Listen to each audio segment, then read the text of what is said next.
غدیر سے پہلے کوئی مر گیا ہوتا تو لا الہ الا اللہ محمد رسول اللہ پہ جنت مل جاتی، لیکن غدیر کے بعد لا الہ الا اللہ محمد رسول اللہ پہ جنت نہیں ملے گی، علی ولی اللہ پڑھنا پڑے گا۔ بسم اللہ الرحمن الرحیم۔ معزز ناظرین کرام، چند دن پہلے سے مشہور شیعہ خطیب شہنشاہ حسین نقوی کا ایک کلپ سوشل میڈیا پر وائرل ہے، جس میں شہنشاہ حسین نقوی یہ دعویٰ کر رہا ہے کہ جس شخص نے غدیر سے پہلے کلمہ طیبہ یعنی لا الہ الا اللہ محمد الرسول اللہ صلی اللہ علیہ وسلم یہ پڑھا تھا، اس کے جنت میں جانے کے لیے تو یہ کلمہ کافی ہے، لیکن غدیر کے بعد جس شخص نے یہ کلمہ پڑھا لا الہ الا اللہ محمد الرسول اللہ صلی اللہ علیہ وسلم، یہ اس کے جنت میں جانے کے لیے کافی نہیں، بلکہ اس کا دعویٰ یہ کر رہا ہے کہ اس کو ساتھ علی ولی اللہ اس چیز کی شہادت دینا بھی اس کے لیے جنت میں جانے کے لیے ضروری اور لازمی ہے۔ لیکن ناظرین کرام، یہ بات ذہن میں رکھیں، شہنشاہ حسین نقوی کا یہ دعویٰ بالکل غلط دعویٰ ہے۔ قرآن و سنت کے اندر کوئی ایک بھی روایت صحیح سند کے ساتھ ایسی موجود نہیں ہے جس سے یہ ثابت ہوتا ہو کہ شہادتین کے ساتھ یعنی رب ذوالجلال کے وحدانیت کی شہادت، حضور سید عالم علیہ الصلوۃ والسلام کی رسالت کی شہادت کے ساتھ علی ولی اللہ کی شہادت کلمہ طیبہ کے اندر دینا یہ ضروری اور لازمی ہے۔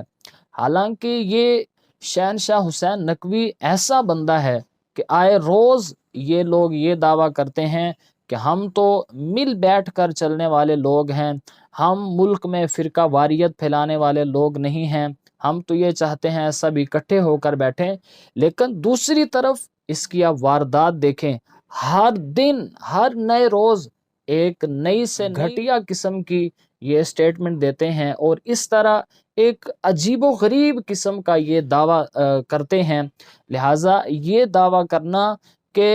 غدیر کے بعد، غدیر خم کے بعد بندے کا شہادت کے لیے علی ولی اللہ پڑھنا یہ لازمی اور ضروری ہے، ایسا ہرگز نہیں ہے۔ قرآن و سنت میں ایسی کوئی صحیح روایت موجود نہیں ہے۔ اور دوسرا ناظرین کرام، یہ دیکھیے کہ یہ ایسے پڑھے لکھے جاہل ہیں کہ کم از کم ان کو چاہیے کہ تم لوگ اپنی کتابوں کو تو دیکھ لو، کہ تمہارے بڑے جو ہیں جنہوں نے کتابیں لکھی ہوئی ہیں کم از کم ان کو تو دیکھو، انہوں نے اپنی کتابوں میں کیا لکھا ہے۔ تو شیعہ کے مشہور عالم ملا باقر مجلسی کی کتاب بہار الانوار جلد نمبر 3 صفحہ نمبر 17 پر یہ واضح طور پر موجود ہے کہ من شاہدہ ان لا الہ الا اللہ دخل الجنہ، یعنی جس شخص نے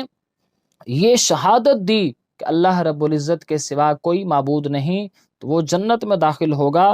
اور واضح طور پر دیگر روایات بھی ان کی کتب کے اندر موجود ہیں کہ جس کے اندر یہ بالکل بھی ذکر نہیں ہے کہ بندے کا ولایت علی کی شہادت دینا یہ ضروری ہے یا علی ولی اللہ کلمہ کے ساتھ ملا کر پڑھنا یہ ضروری ہے، ہرگز یہ ضروری نہیں ہے۔ لیکن یہ کہہ رہا ہے کہ جی جنت میں جانے کے لیے اس کے لیے یہ ضروری ہے، ایسا ہرگز نہیں ہے۔ اور اسی طرح ہمارے فقہاء نے جو بیان کیا ہے اس کے بارے میں بھی یہی انہوں نے بیان کیا ہے۔ یہ بخاری شریف کے اندر روایت موجود ہے، حضور سید عالم صلی اللہ تعالی علیہ وسلم ارشاد فرماتے ہیں کہ بنی الاسلام علی خمس، کہ اسلام کی بنیاد 5 چیزوں پر رکھی گئی ہے، ان میں سب سے پہلے شہادت اللہ الہ الا اللہ وان محمد الرسول اللہ۔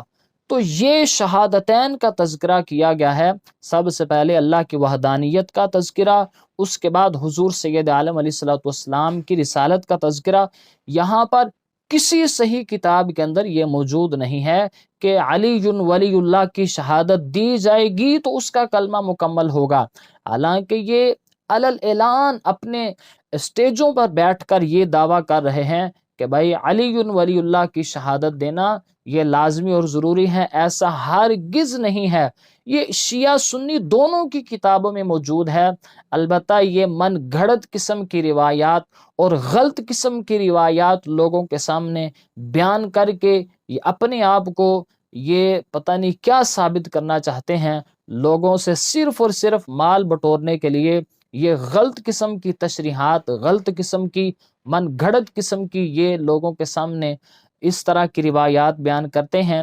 البتہ فقہائے اہل سنت اور علماء اہل سنت کے نزدیک یہی حکم شرعی ہے کہ علی ولی اللہ کی شہادت دینا یہ کوئی لازمی نہیں، یہ کوئی ضروری نہیں، بلکہ بندہ مومن کا مسلمان ہونے کے لیے، مومن ہونے کے لیے صرف اور صرف دو شہادتیں، رب ذوالجلال کے وحدانیت کی شہادت، حضور سید عالم علیہ السلام کی رسالت کی شہادت دینا ہی کافی ہے۔ ان دونوں شہادتوں کے ساتھ بندہ مومن کا کلمہ بالکل مکمل ہو جاتا ہے۔ رب ذوالجلال ہم سب کا حامی و ناصر ہو۔